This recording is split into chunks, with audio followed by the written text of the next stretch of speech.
اعوذ باللہ من الشیطان الرجیم بسم اللہ الرحمن الرحیم ان اللہ وملائکتہ یصلون علی النبی یا ایہا الذین آمنوا صلوا علیہ وسلموا تسلیما اللہم صلی علی سیدنا و نبینا و شفیعنا و مولانا محمد وعلی آل محمد وبارک وسلم۔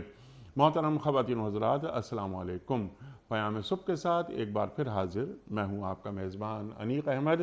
قرآن کریم کی مختلف آیات پر روزانہ گفتگو ہوتی ہے، ہمارے ملک کے ممتاز علماء تشریف لاتے ہیں اور قرآن کریم کی ان آیات کے معنی اور مفاہیم ہم تک پہنچاتے ہیں، بالکل وضاحت کے ساتھ اور بہت سہل انداز میں۔ اللہ تعالی ہمارے علماء کو سلامت رکھے۔ خواتین و حضرات، آیت نمبر 272 سورہ بقرہ آج گفتگو میں آئے گی اور سیکھیں گے اپنے عہد کے ایک جید عالم دین سے۔ سورہ بقرہ آیت نمبر 272، اللہ کیا فرما رہا ہے؟ مخاطبت ہو رہی ہے پہلے سرکار دو عالم صلی اللہ علیہ وآلہ وسلم سے، اس کے بعد تمام اہل ایمان سے۔ اللہ تعالیٰ فرما رہا ہے، اے نبی صلی اللہ علیہ وآلہ وسلم، لوگوں کو ہدایت بخش دینے کی ذمہ داری آپ پر نہیں ہے۔ ہدایت تو اللہ جسے چاہتا ہے اسے بخشتا ہے۔ قرآن کریم میں مختلف آیات میں یہ بات بالکل وضاحت سے بیان کر دی گئی ہے۔ اِنَّكَ لَا تَهْدِي مَنْ أَحْبَبْتَ وَلَكِنَّ اللَّهَ يَهْدِي مَنْ يَشَاءُ، یہ بھی قرآن کریم کی آیت۔ پھر ہدایت تو وہی ہے جو اللہ کی جانب سے آئے۔ اِنَّا هُدَى اللَّهِ هُوَ الْهُدَى، اللہ تعالیٰ قرآن کریم میں ارشاد فرماتا ہے۔ اس کا جو کانٹیکسٹ ہے وہ کیا ہے؟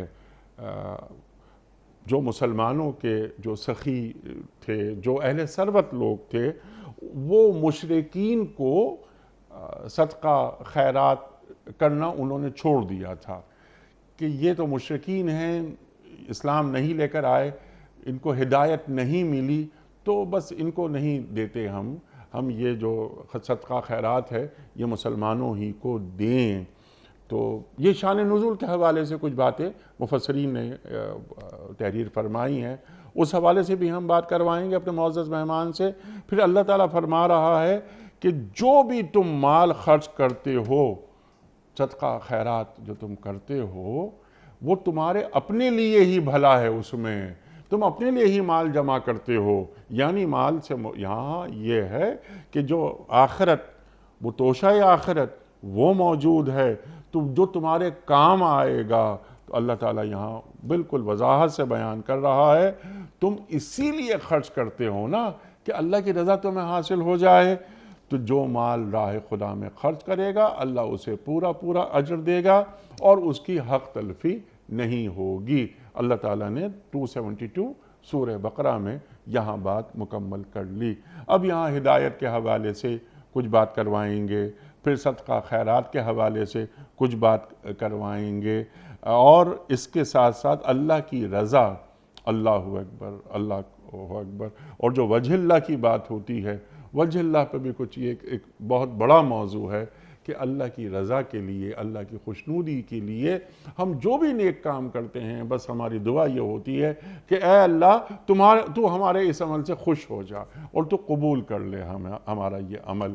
خواتین و حضرات، بہت ساری باتیں اس ذیل میں آئیں گی، سیکھیں گے محترم ڈاکٹر محمد حماد لکھوی صاحب سے، جو تشریف فرما ہیں لاہور میں۔ خواتین و حضرات، ڈاکٹر صاحب ایک جانا مانا نام ہمارے ملک کا، پنجاب یونیورسٹی میں پڑھاتے ہیں، بلکہ ڈین ہیں پنجاب یونیورسٹی میں، الحمدللہ، اور پیام صبح میں تشریف لاتے ہیں۔ ہمیشہ ہم ڈاکٹر صاحب سے سیکھتے ہیں۔ ڈاکٹر صاحب کو خوش آمدید کہتے ہوئے پروگرام کا آغاز اللہ تعالیٰ کے بابرکت کلام سے، سورہ بقرہ اور آیت 272۔ اعوذ باللہ من الشیطان الرجیم، بسم اللہ الرحمن الرحیم۔ لیس علیک ہداہم ولکن اللہ یہدی من یشاء وما تنفقوا من خير فلأنفسكم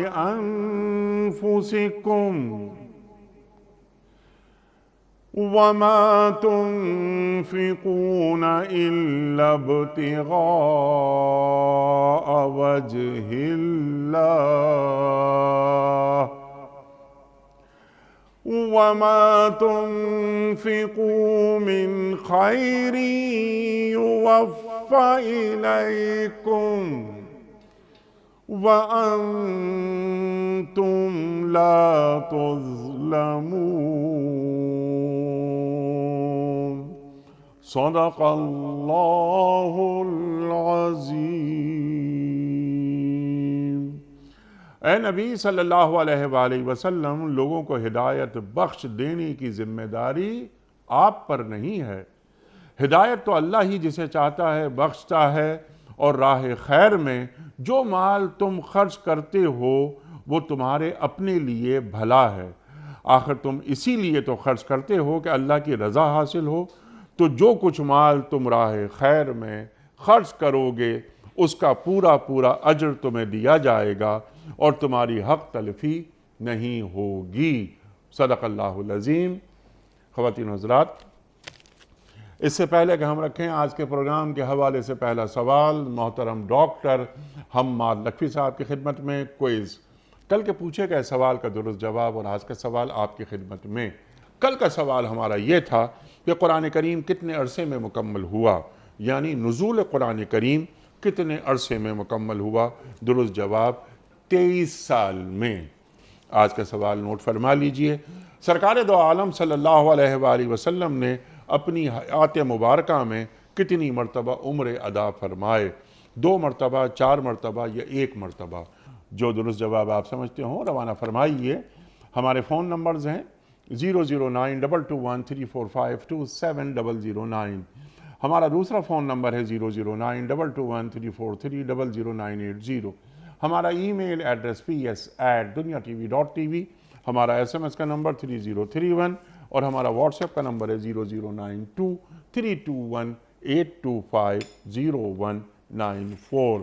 ڈاکٹر صاحب، سرکار دو عالم صلی اللہ علیہ وآلہ وسلم سے مخاطبت اللہ فرما رہا ہے اور لوگوں کو ہدایت بخش دینے کی ذمہ داری آپ کی نہیں، اللہ جسے چاہتا ہے اسے ہدایت بخشتا ہے۔ ہدایت دینے کے حوالے سے سنت الہی کیا ہے؟ ارشاد۔ بسم اللہ الرحمن الرحیم۔ دیکھیں، لفظ ہدایت کے کئی معنی ہیں۔ ایک معنی تو اس کا یہ ہے کہ راستہ خود بھی، ہدایت کا معنی راستہ بھی ہوتا ہے۔ قرآن میں آتا ہے اِنَّكَ لَعَلَىٰ هُدًى مُسْتَقِيم، کہ آپ سیدھے رستے پر ہیں۔ اسی طرح ہدایت کا معنی راستہ دکھانا بھی ہوتا ہے، اور اسی طرح ہدایت کا معنی منزل مقصود پر پہنچانا بھی ہوتا ہے۔ ایراء الطریق و ایصال الی المطلوب، راستہ دکھانا اور منزل مقصود پر پہنچانا۔ اب ظاہر ہے کہ جہاں تک راستہ دکھانے کی بات ہے تو یہ اللہ تعالیٰ نے اپنے بندوں کی ڈیوٹی لگائی ہے۔ نبی اکرم صلی اللہ علیہ وسلم بطور نبی اور رسول کے آپ ہدایت دینے کے لیے تشریف لائے۔ اب نبیوں کا کام ہی یہ ہوتا ہے کہ وہ لوگوں کو اللہ کا راستہ دکھائیں، لہٰذا جو امتیوں کو بھی جو ذمہ داری نبیوں کے توسط سے ملتی ہے وہ بھی یہی ہے کہ لوگوں کو اللہ کا راستہ دکھائے۔ لیکن منزل مقصود پر پہنچانا یہ اللہ تعالیٰ نے اپنے ہاتھ میں رکھا ہے۔ یہ صرف ہدایت کی بات نہیں ہے، ہر کام کا جو تکمیل کا مرحلہ ہے وہ اللہ کے ہاتھ میں ہے، ہمارے ذمے اللہ تعالیٰ نے رکھا ہی نہیں۔ یہ ایک تو یعنی بہت خوبصورت پہلو ہے شریعت اسلامیہ کے قانون کا، قانون عدل کا، کہ اس نے ہماری کوشش دیکھنی ہے وَلَيْسَ لِلْإِنسَانِ إِلَّا مَا سَعَىٰ وَأَنَّ سَعْيَهُ سَوْفَ يُرَىٰ، کہ انسان کے لیے وہی کچھ ہے جس کی اس نے کوشش کی، اور کوشش ہی اس کی دیکھی جائے گی۔ منزل پہ پہنچا کہ نہیں پہنچا یہ اس کے ذمے نہیں ہے، منزل پہ پہنچانا اللہ کے ذمے ہے۔ اب یہ اس کا دوسرا پہلو یہ ہے کہ جب آپ دوسروں کو ہدایت کی بات کر رہے ہوتے ہیں، دوسروں تک اللہ کی جو اللہ کے دین کی تعلیمات پہنچا رہے ہوتے ہیں، تو اس وقت آپ کے ذمے صرف پیغام پہنچانا ہوتا ہے۔ فذکر آپ صرف اس کو پہنچا دیجئے، انما انت مذکر، آپ تو صرف نصیحت کرنے والے ہیں، آپ نصیحت کر دیا کریں۔ باقی جو رہ گئی بات کہ ان کو آپ نے ان کو سیدھے راستے پر لانا ہے، آپ ان کے اوپر داروغہ نہیں رکھے ہوئے، لہٰذا بشیر اور نذیر نبی کریم صلی اللہ علیہ وسلم کو بنا کے بھیجا۔ وَلَا تُسْأَلُ عَنْ أَصْحَابِ الْجَحِيمِ إِنَّا أَرْسَلْنَاكَ بَشِيرًا وَنَذِيرًا، اے حبیب صلی اللہ علیہ وسلم آپ کو ہم نے خوشخبری دینے والا اور اللہ کے عذابوں سے ڈرانے والا بنا کے بھیجا ہے، اور آپ کا کام بس اتنا ہے۔ وَلَا تُسْأَلُ عَنْ أَصْحَابِ الْجَحِيمِ، اور آپ اس کو قطعاً جو ہے جو جہنم میں چلے گئے ان کے بارے میں آپ سے نہیں پوچھا جائے گا، آپ سے یہ پوچھا جائے گا کہ آپ نے وہ پیغام پہنچایا کہ نہیں پہنچایا۔ یا ایھا الرسول بلغ ما انزل الیک من ربک، آپ سے یہ پوچھا وہ پہنچا دیجئے جو رب کی طرف سے نازل ہوا۔ وَإِن لَّمْ تَفْعَلْ فَمَا بَلَّغْتَ رِسَالَتَهُ، اگر آپ نے یہ کام نہ کیا تو پھر اس کا مطلب ہے آپ نے ڈیوٹی سر انجام نہیں دی۔ تو اصل میں جو ہدایت کا قانون ہے، ہدایت کے بارے میں اللہ کی جو سنت ہے، اِنَّكَ لَا تَهْدِي مَنْ أَحْبَبْتَ، اے حبیب صلی اللہ علیہ وسلم آپ جس کو چاہتے ہیں اس کو ہدایت نہیں دے سکتے، وَلَٰكِنَّ اللَّهَ يَهْدِي مَن يَشَاءُ، اللہ جس کو چاہتا ہے اللہ اس کو ہدایت دیتا ہے۔ یہ ہے وہ بنیاد جو یہاں پہ اس آیت کے شروع میں اللہ کریم نے اپنی سنت بتائی ہے کہ لَيْسَ عَلَيْكَ هُدَاهُمْ، اے حبیب صلی اللہ علیہ وسلم آپ کے ذمے ان کی ہدایت نہیں ہے، وَلَٰكِنَّ اللَّهَ يَهْدِي مَن يَشَاءُ، اللہ جسے چاہتا ہے اس کو ہدایت دیتا ہے۔ سبحان اللہ، سبحان اللہ، سبحان اللہ، سبحان اللہ، جسے آپ چاہتے ہیں اسے ہدایت ضروری نہیں کہ ملے، ہدایت دینا یا نہ دینا وہ اللہ کا کام ہے۔ اچھا، اس میں توفیق الہی کا بھی کوئی کردار ہے؟ یقیناً سارے کا سارا کردار ہی توفیق الہی کا ہے۔ انسان نے اپنی کوشش کرنی ہے اور اللہ اس کو توفیق دیتا ہے۔ دیکھیں استثنائی چیزیں الگ ہوتی ہیں، لیکن اللہ تعالیٰ نے جو عمومی قانون بنایا ہے استثنائی چیزوں سے ہٹ کے، جو اللہ تعالیٰ بعض اوقات اپنی رحمت سے کسی کو نواز دیتا ہے یہ الگ بات ہے، لیکن اللہ تعالیٰ نے جو انسان کو صلاحیتیں دی ہیں، انسان کو قوت گویائی دی ہے، انسان کو سمجھ شعور کی قوت دی ہے، انسان کو تفکر کی قوت عطا فرمائی ہے، سوچنے کی طاقت دی ہے، شعور دیا ہے، یہ لا یکلف اللہ نفسا الا وسعها، انسان کو جو اللہ نے صلاحیتیں دی ہیں، اس کی جو استطاعت دی ہے اسی کے مطابق اس کو ذمہ دار قرار دیا ہے۔ لہٰذا جب یہ اپنی اللہ کی دی ہوئی تفکر کی قوت کو استعمال نہیں کرتا، اللہ کی دی ہوئی قوت بصارت کو استعمال نہیں کرتا، اللہ کی دی ہوئی قوت سماعت کو استعمال نہیں کرتا، یا اس کو غلط استعمال کرتا ہے، تو ظاہر ہے پھر اللہ کا جس اللہ نے یہ ساری صلاحیتیں دی ہیں اس کا حق بنتا ہے کہ وہ اس سے اس کا امتحان لے اور اس سے پوچھے کہ جو چیز میں نے دیکھنے کو تجھے بینائی کی قوت عطا کی تھی کیا تم نے دیکھا یا کیوں نہیں دیکھا، تو وہ اس کا امتحان لیتا ہے۔ تو اسی کی صرف اتنی ہی بات ہے جو اس کی ذمہ داری ہے۔ باقی رہی بات کہ آگے جو ہدایت تک پہنچنا، یہ یقیناً اللہ کی توفیق ہی پر منحصر ہے۔ ٹھیک، سبحان اللہ، سبحان اللہ۔ اور دونوں راستے اللہ تعالیٰ بتا دیتا ہے کہ یہ ہدیناہ النجدین، ہم نے دو راستے بتا دیے ہیں، چاہے کوئی ادھر چلا جائے چاہے کوئی ادھر چلا جائے، اور اس کو پوری صلاحیت اور پورا جو اس کو پورا موقع دیا ہے کہ دونوں راستوں میں سے کسی ایک کا انتخاب کرے۔ سبحان اللہ، سبحان اللہ۔ دیکھیں یہ بھی انسانی نفسیات کا معاملہ ہے کہ انسان چاہتا ہے کہ وہ جس کی طرف لوگوں کو بلا رہا ہوتا ہے، انسان چاہتا ہے کہ لوگ اس کی طرف آئیں، اور جب وہ نہیں آتے تو انسان کو مایوسی ہوتی ہے، انسان ڈپریشن میں چلا جاتا ہے، انسان مختلف طرح کی جو نفسیاتی ریزنٹمنٹ ہے ان کیفیات سے دوچار ہوتا ہے۔ ان کا ازالہ کیا گیا ہے، اس کا مداوع کیا گیا ہے کہ آپ کے ذمے یہ ہے ہی نہیں کہ لوگ جو ہیں وہ ظلم سے باز آ جائیں، لوگ گناہ سے باز آ جائیں، لوگ ہدایت کے راستے پر چل پڑے، لوگ جہنم سے بچ کر جنت میں جانے والے بن جائیں۔ یہ سارے کے سارے کام اللہ نے اپنے ہاتھ میں رکھے ہیں۔ آپ کے ذمے صرف پیغام پہنچانا ہے، ہدایت کی اور اللہ تعالیٰ کی تعلیمات کی نصیحت کرتے رہنا ہے۔ وَذَكِّرْ فَإِنَّ ذِكْرَىٰ تَنفَعُ الْمُؤْمِنِينَ، آپ نصیحت کرتے رہیے کرتے رہیے کرتے رہیے، جن کے دل میں رتی بھر بھی ایمان ہے اللہ تعالیٰ اس کو ہدایت دے دے گا اور یہ نصیحت اس کو فائدہ دے جائے گی۔ سبحان اللہ۔ اچھا، اس سے پہلے کہ ہم اگلے موضوع کی طرف آئیں جو اسی آیت میں ہے صدقات خیرات کے حوالے سے، ڈاکٹر صاحب یہ فرمائیے کہ یہ جو آپ نے ہمیں تعلیم کیا، آج کے داعی دین کو اس سے کیا روشنی مل رہی ہے اور اس کو کن کن باتوں کا خیال رکھنا چاہیے؟ آج بھی پوری دنیا میں اور یعنی امت مسلمہ میں خاص طور پر داعی دین موجود ہیں، دین کے پیغام کو پہنچاتے ہیں، لیکن جیسا آپ نے بات فرمائی تھی قرآن کریم کے آیت انما انت مذکر لست علیہم بمسیطر کی بھی آپ نے بات فرمائی تھی، یا ایھا رسول بلغ ما انزل الیک من ربک کی بھی آپ نے بات فرمائی. تو آج کے داعی دین کو یہ آیت کا جو پہلا حصہ ہے یہ کیا سبق دے رہا ہے؟ دیکھیں میرے خیال میں آج کے داعی جو ہیں کچھ استثنائی صورتحال چھوڑ کر، یعنی ہر جگہ پہ اچھے لوگ تو ہوتے ہیں لیکن عمومی طور پر مجھے یوں لگتا ہے کہ ہم داروغے بنے ہوئے ہیں. ہم لوگوں کو ہدایت کی طرف لانا اپنی ذمہ داری سمجھ کر اور لوگوں کے حساب کتاب کو بھی یہاں دنیا میں ہی سر انجام دینا چاہتے ہیں. اور بالعموم لوگ جو ہے خاص طور پہ یہ سوشل میڈیا نے چونکہ ہر ایک تک ایکسیس جو ہے وہ ممکن بنا دی ہے، لہٰذا لوگ دوسروں کے عقائد پر بھی تبصرہ کرتے ہیں، دوسروں کے عمل پر بھی تبصرہ کرتے ہیں، حتیٰ کہ ان کی جنت جہنم کا فیصلہ کر کے بھی ان کے ہاتھ میں پکڑا دیتے ہیں اور ان کے کفر اور ایمان اور اسلام کا فیصلہ بھی کر دیتے ہیں. اور لوگ ایک دوسرے کو اتنا مسلمان نہیں بنا رہے جتنا ایک دوسرے کو کافر بنا رہے ہیں اور ان کو جہنمی قرار دے رہے ہیں. یہ سارے کام اللہ کے ہیں. جنت عطا کرنا اللہ کا کام ہے، کسی کو جہنمی بنانا یا جہنم سے بچانا یہ اللہ کا کام ہے. ہمیں ان چیزوں کے بارے میں نہ اللہ تعالیٰ نے کوئی اختیار دیا ہے اور نہ ہی اس کے بارے میں بات کرنے کی کوئی ضرورت ہے. اگر کوئی سچا داعی ہے، اور ایسے داعی اللہ کا شکر ہے آج کے دور میں بھی موجود ہیں جو صرف اور صرف پازیٹیولی اللہ کے دین کا پیغام پہنچا رہے ہیں، اور بس آپ کے ذمہ یہی ہے لوگ اس پیغام پر آتے ہیں کہ نہیں آتے، لوگ اس کو قبول کرتے ہیں کہ نہیں کرتے، ظالم ظلم سے رکتا ہے کہ نہیں رکتا، گناہ گار گناہ سے باز آتا ہے کہ نہیں آتا. کوئی شخص اگر گناہ سے باز نہیں آتا تو داعی کی ذمہ داری یہ ہے کہ وہ نہ تو مایوس ہو اس بات سے کہ میری دعوت جو ہے وہ اثر نہیں دکھا رہی، میری دعوت کے اندر تاثیر نہیں ہے لہٰذا میں دعوت چھوڑ دوں. نہیں، دعوت اس کو دینی ہی پڑے گی اور آخر وقت تک دیتے رہنا پڑے گی. اور لوگ اگر نہیں باز آ رہے تو اس کو وہ اپنے ذمے نہ سمجھے، اس کے ان سارے معاملات کو اللہ کے سپرد کر دے. اگر میرے خیال میں آج کے سارے داعی اس اصول کو اپنا لیں جو قرآن حکیم نے اس آیت کے اندر اور دیگر آیات کے اندر بیان کیا ہے کہ آپ کے ذمے ان کو ہدایت دینا نہیں ہے، آپ کے ذمے. دیکھیں یہ بات نبی اکرم صلی اللہ علیہ وسلم کو فرمائی جا رہی ہے اور نبی کریم صلی اللہ علیہ وسلم کو اولین مخاطب اس کے نبی کریم صلی اللہ علیہ وسلم ہے. تو نبی کریم صلی اللہ علیہ وسلم جو دنیا میں آئے ہی لوگوں کی ہدایت کے لیے، جو آپ تشریف ہی اس لیے لائے کہ لوگوں کو اللہ کی دین کا رستہ دکھائیں، اللہ کی رضا کا رستہ دکھائیں، جنت کا رستہ دکھائیں، جہنم سے بچا کر جنت میں جانے والا بنائیں، جن کا مقصد بعثت ہی یہی تھا، وہ جو ہے ان کو کہا جا رہا ہے کہ آپ کے ذمے ہدایت دینا نہیں ہے اور آپ کی یہ ذمہ داری نہیں ہے. اور آپ سے بڑا مبلغ، آپ سے بڑا داعی دین کوئی نہیں ہو سکتا.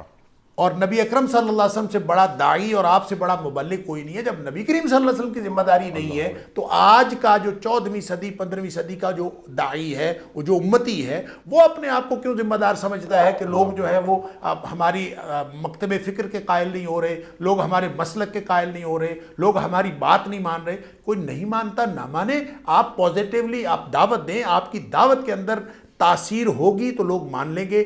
اگر دعوت کے اندر تاثیر نہیں بھی ہے تو بھی اس کو یہ نہیں سمجھنا کہ آپ کی دعوت غلط ہے. آپ کی دعوت کا ایک معیار ہے جو اللہ کریم نے دے دیا، اور وہ معیار ہے نبی اکرم صلی اللہ علیہ وآلہ وسلم کی ذات اقدس. اگر نبی کریم صلی اللہ علیہ وسلم کی ذات اقدس سے ہدایت حاصل ہوئی ہے، اگر ہر ہدایت کا جو منبع اور ماخذ اور سرچشمہ نبی اکرم صلی اللہ علیہ وسلم کی ذات اقدس ہے تو وہ ہدایت یقیناً درست ہے، اور اسی ہدایت کو، اسی دعوت کو آپ نے لوگوں تک پھیلاتے جانا ہے، اور بہت پازیٹیو انداز میں، مثبت انداز میں. اور کوئی شخص اس کو تسلیم کرتا ہے یا نہیں کرتا یہ داعی کی ذمہ داری. منوانا کسی کی ذمہ داری نہیں ہوتی. یہ سارے مناظرے کس لیے ہوتے ہیں، ساری بحث مباحثے کس لیے ہوتے ہیں، بات تلخیوں تک پہنچ جاتی ہے، لڑائیوں تک پہنچ جاتی ہے، باہمی دست و گریبان لوگ ہو جاتے ہیں، گردنیں تک چلی جاتی ہیں. یہ سب اس لیے ہوتا ہے کہ لوگ دوسرے کو منوانا چاہتے ہیں.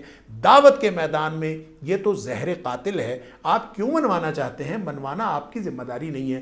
منوانا اللہ کا کام ہے، منزل مقصود پر پہنچانا اس کا کام ہے، ہدایت دینا اس کا کام ہے. اور داعی اگر اس اصول کو اپنا لے تو میرے خیال میں دعوت کا ماحول بنیادی طور پر ایک بہت ہی خوشگوار ایکٹیویٹی میں بدل سکتا ہے. سبحان اللہ، سبحان اللہ، سبحان اللہ. یہاں جو تکفیر کی بھی آپ نے بات فرمائی ڈاکٹر صاحب، تو دین تو ہمارا تبلیغ کے لیے آیا.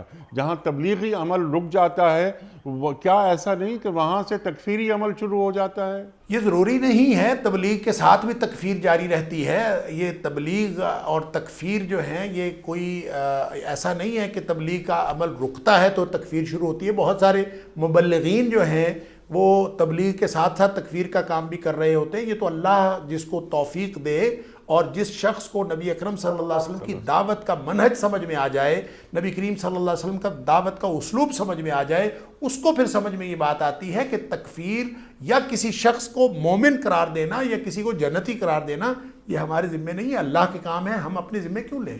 سبحان اللہ، سبحان اللہ. ڈاکٹر صاحب یہ جو جب تبلیغ کا عمل ہے، جیسے یا ایھا الرسول بلغ ما انزل الیک من ربک، یہ پورے امت کی ذمہ داری ہے دین کا ابلاغ کریں، ان تک دین پہنچائیں جن تک دین نہیں پہنچا. جو امت دعوت ہیں ان تک اپنا پیغام پہنچائیں.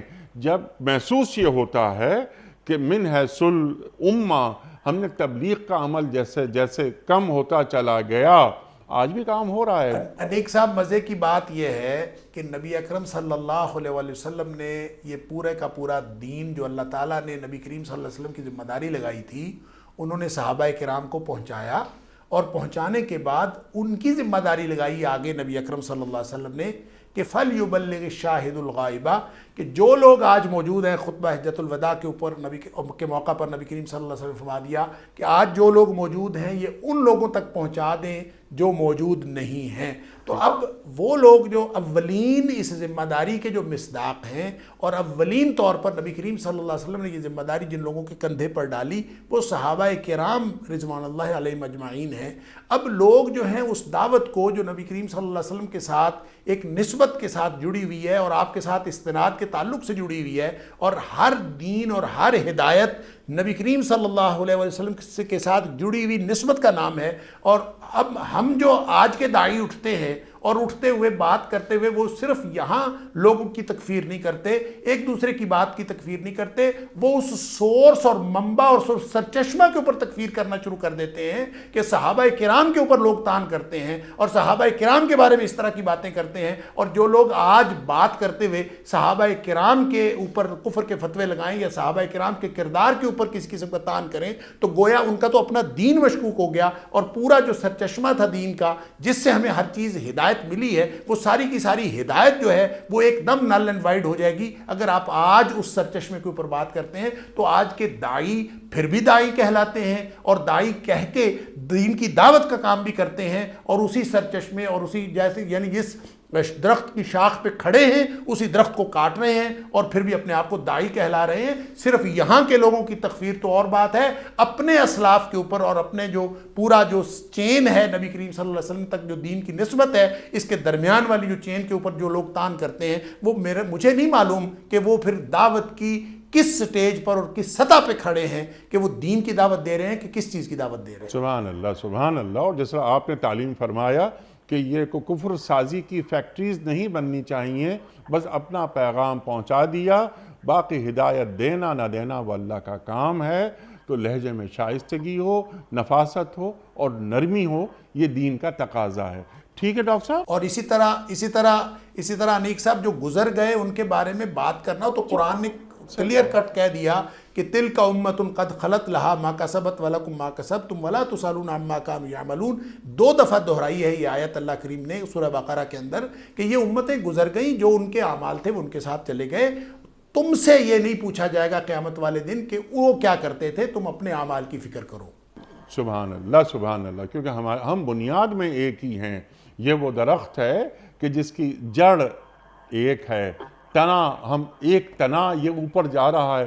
یہ کچھ فروعی باتیں ہیں، وہ جو شاخیں ہیں وہ ظاہر ہے ان کو فراہی کہا جاتا ہے. تو فروعی اختلافات کو دور رکھا جائے، اور یہ بھی فروعی علمی اختلافات کو. اور ڈاکٹر صاحب آپ نے بہت اچھی بات فرمائی کہ یہ فتوے وغیرہ اس انداز میں کہ یہ جنتی ہے وہ جہنمی، ایسا کام نہیں کرنا چاہیے. بس ایک شائستگی کے ساتھ اپنا پیغام دے دینا چاہیے. ڈاکٹر صاحب اب یہ فوراً بات آگے آتی ہے، اللہ تعالیٰ اپنی اگلی بات جو فرما رہا ہے، یعنی دین میں جبری ہدایت نہیں ہے. وہ بات ختم ہوئی اور اب اللہ تعالیٰ فرما رہا ہے. ایک میں نے اس کا شان نزول بھی میں چاہ رہا تھا کہ اس پر بھی آپ کو بات فرمائیں. اور شان نزول کے ساتھ اللہ تعالیٰ جو فرماتا ہے کہ راہ خیر میں جو مال تم خرچ کرتے ہو وہ تمہارے اپنے لیے ہی بھلا ہے. کیا مطلب ہے اس بات کا ڈاکٹر صاحب؟ دیکھیں یہ جو آیت ہے، آیت نمبر 272، اس سے پہلے بھی ایک پروگرام میں آیت نمبر 271 کے حوالے سے بات کرتے ہوئے میں نے یہ بات عرض کی تھی کہ دیکھیں سورہ بقرہ کا جو نصف آخر ہے یہ پورے کا پورا یہ اسلامی معاشرے کی ایک پاکیزہ اسلامی معاشرے کی تشکیل کے لیے اس میں بنیادی ہدایات دی گئی ہیں.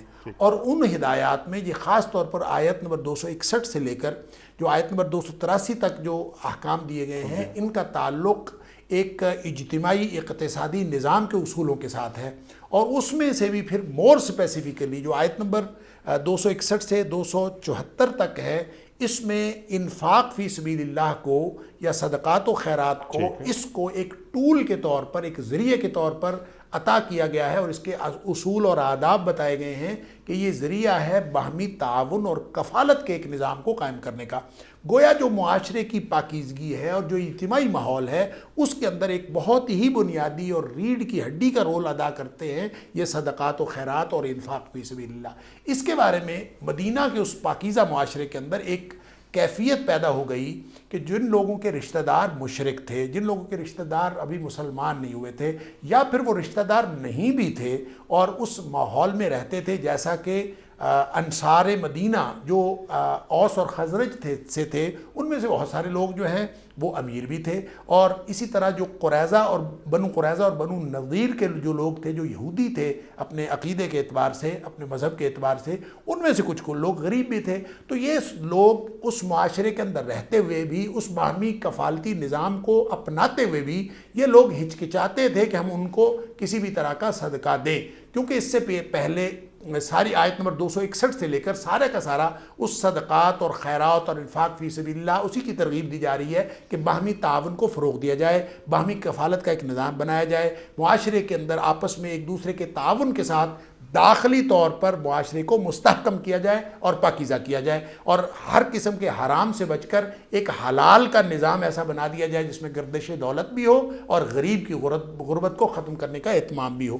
لہٰذا اس معاشرے میں جب مشرکین کو اور جو نان مسلم تھے، جو ذمی تھے، جو اسی معاشرے کا حصہ تھے، جنہوں نے ریاست کے قانون کو قبول کیا تھا، ان کے بارے میں بھی مسلمانوں کو ایک ہیزیٹیشن تھی کہ ہم ان کو نہیں دیں گے کیونکہ یہ مسلمانوں کا حق ہے. ان کو اصل میں یہ کہا جا رہا ہے کہ 3 کیٹیگریز بنا دی گئیں کہ نہیں، جو ذمی ہیں ان کو آپ کو دینا پڑے گا، ان کو آپ نے صدقات و خیرات میں دینا ہے.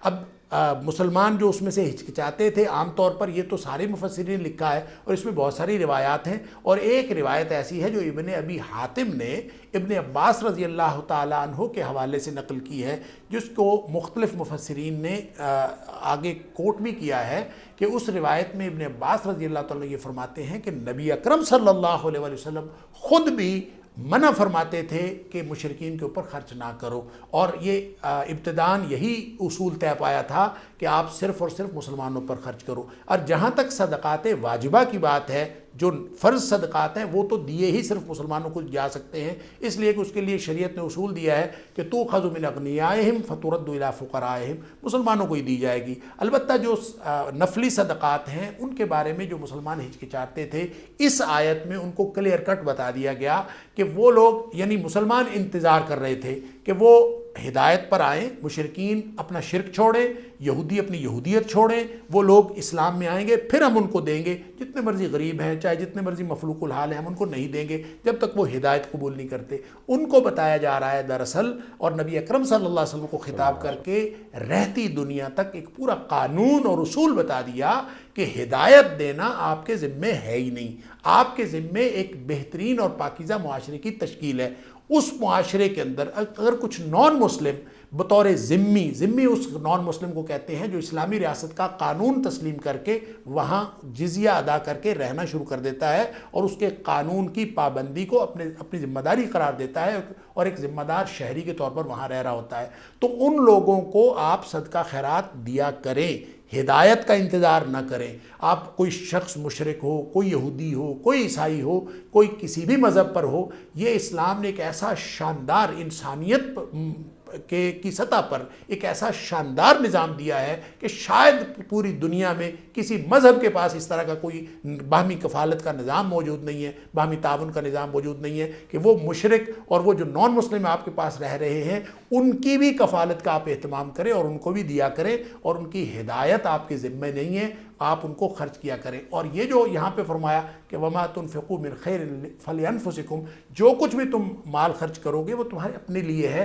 تو یہ اصل میں بتایا جا رہا ہے جو اس سے پچھلی آیات میں آداب بھی بتائے، تو یہاں بتایا جا رہا ہے کہ جب آپ ایک نان مسلم کو دے رہے ہوتے ہیں تو اس کا مطلب یہ نہیں ہوتا کہ آپ اس نان مسلم کے لیے دے رہے ہیں، آپ تو دے رہے ہیں اللہ کی رضا کے لیے. لہذا آپ غیر مسلم کو دیں، آپ مسلمان کو دیں، آپ اپنے بہن بھائیوں کو دیں، آپ رشتہ داروں کو دیں، آپ غیر رشتہ داروں کو دیں. فَلِأَنفُسِكُمْ، اس کا اجر تو آپ کو ملنا ہے. لہذا آپ جب اللہ سے اجر کی توقع رکھتے ہیں تو کوئی مسلم ہو کوئی نان مسلم ہو، صرف حربی کافر جو ہے ان کو نہیں دیا جا سکتا. حربی کافر وہ ہوتے ہیں جو جنگ میں مسلمانوں کے خلاف مدد کرتے ہیں یا جنگ میں مسلمانوں کے خلاف لڑتے ہیں، ان کو کسی بھی قسم کا صدقہ خیرات نہیں دیا جا سکتا.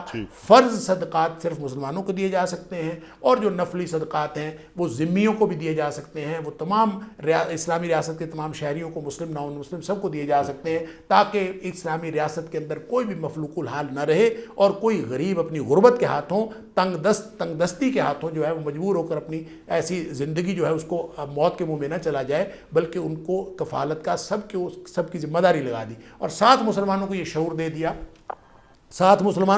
دے دیا کہ جتنی بھی آپ یہ خرچ کریں گے، ایک تو یہ آپ کے لیے ہے، اور دوسرا یہ کہ وما تنفقون الا ابتغاء وجہ اللہ، جو بھی آپ خرچ کرتے ہیں یہ تو قانون ہے کہ آپ نے تو اللہ کے لیے خرچ کرنا ہے. جب اللہ کی رضامندی کے لیے خرچ کرنا ہے تو اس بات کو بھول جائے کہ دوسرے اینڈ پہ کون ہے. آپ جس کو بھی دے رہے ہیں آپ اللہ کی رضامندی حاصل کر لیں گے، اور پھر جو کچھ آپ اللہ کے راستے میں خرچ کریں گے اللہ تعالیٰ پورا اجر آپ کو دے گا.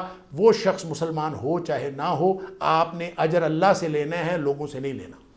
سبحان اللہ سبحان اللہ. اور اس سے صرف یہ کہ تمہیں اپنے لیے یہ فائدہ نہیں ہو رہا، تمہارے نیک اعمال جمع ہی نہیں ہو رہے، بلکہ یہاں اس طرح تمہاری بھی اپنی جو معاشرتی سطح پر پاکیزگی وہ بلند ہو رہی ہے، اور تمہاری قوم مضبوط ہو رہی ہے.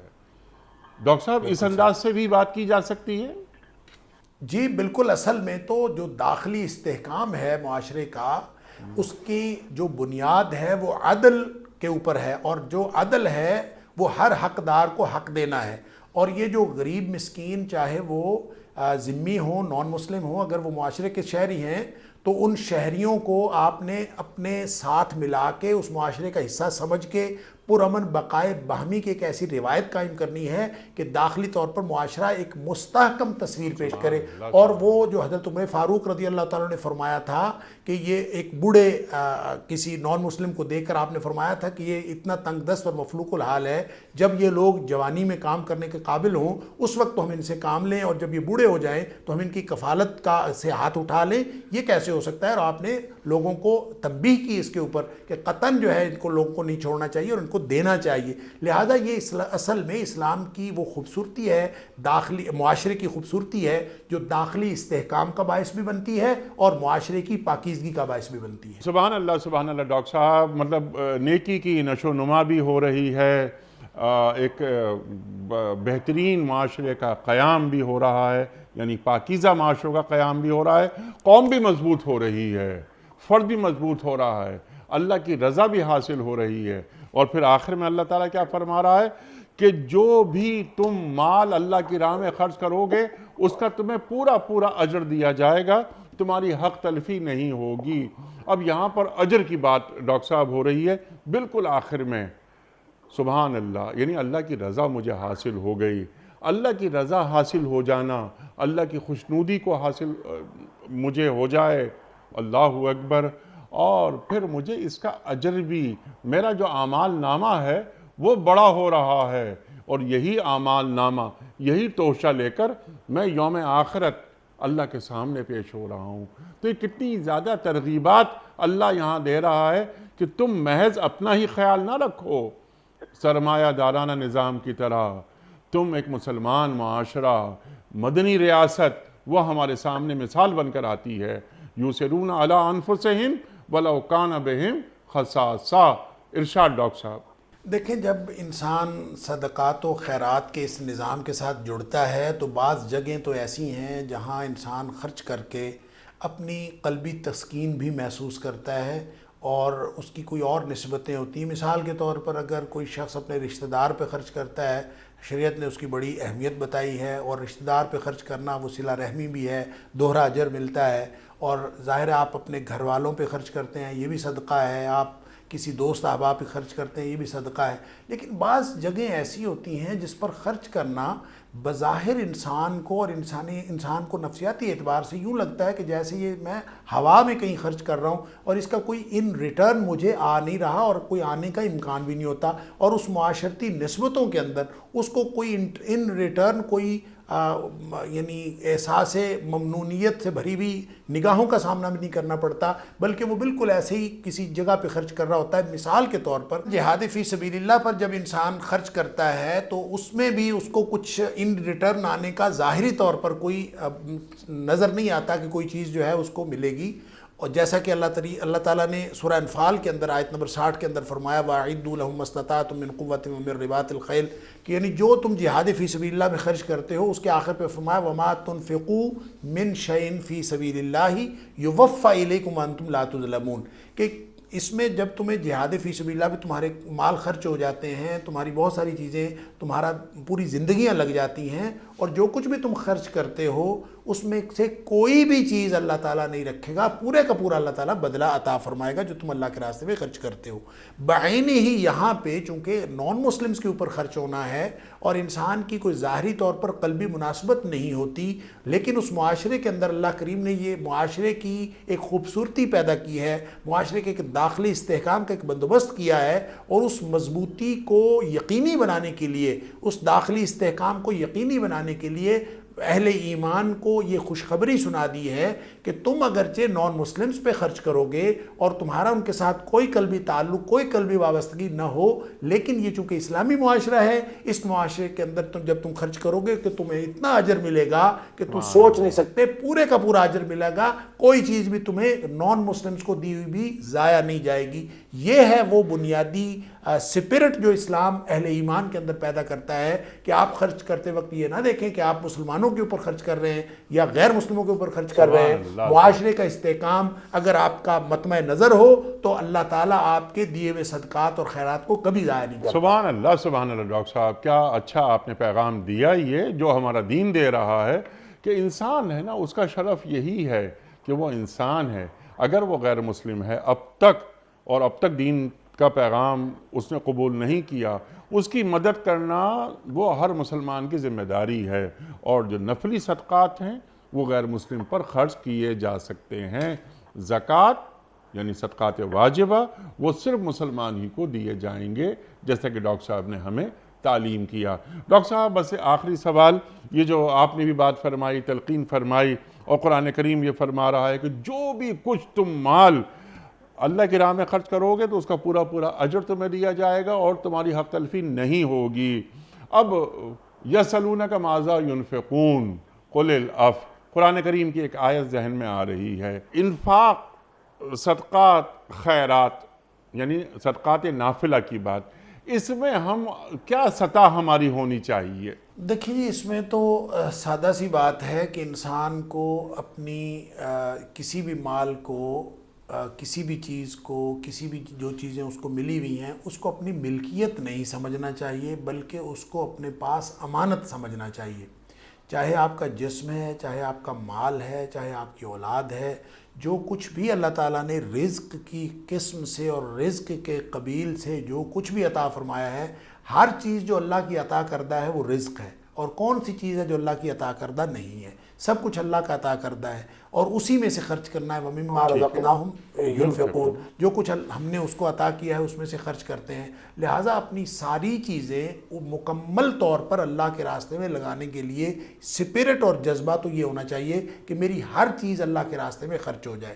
البتہ اس میں سے جو آپ کی ذاتی ضروریات ہیں، شریعت نے کبھی کوئی ایسی پابندی نہیں لگائی جو انسانی فطرت کے خلاف ہو، اور انسان کی فطرت، انسان کی ضروریات، انسان کی احتیاجات، اس کو شریعت نے پورا ملحوظ رکھا ہے. لہذا فطرت اللہ التی فطر الناس علیہا، جو اللہ کریم نے دین بنایا ہے وہ انسان کی فطرت کو ملحوظ رکھ کے بنایا ہے، یا جو دین کی فطرت ہے وہی انسانوں کی فطرت بنائی ہے. لہٰذا اس کے اندر آپ جدید ترین دور میں بھی چلے جائیں تو کبھی آپ کو کوئی ایسا تضاد نظر نہیں آئے گا کہ انسانوں کی فطرت اگر بگڑی ہوئی نہ ہو تو وہ دین کے مطابق نہ ہو. لہٰذا آپ جب خرچ کرتے ہیں، خرچ کرنے کی جو ترغیب دلائی جا رہی ہے، تو کہیں بھی یہ ترغیب اس طرح نہیں دلائی گئی کہ آپ جو خرچ کرو گے بس آپ خرچ کر دو، اللہ نے دیا ہے آپ خرچ کر دو. حالانکہ یہ اس کی ایک ڈائمنشن ہو سکتی تھی کہ دیا ہوا مال اللہ کا ہے، آپ کو ہر چیز اللہ نے دی ہے، آپ اس کو بس خرچ کرتے رہو اور بس خرچ کر دو. نہیں،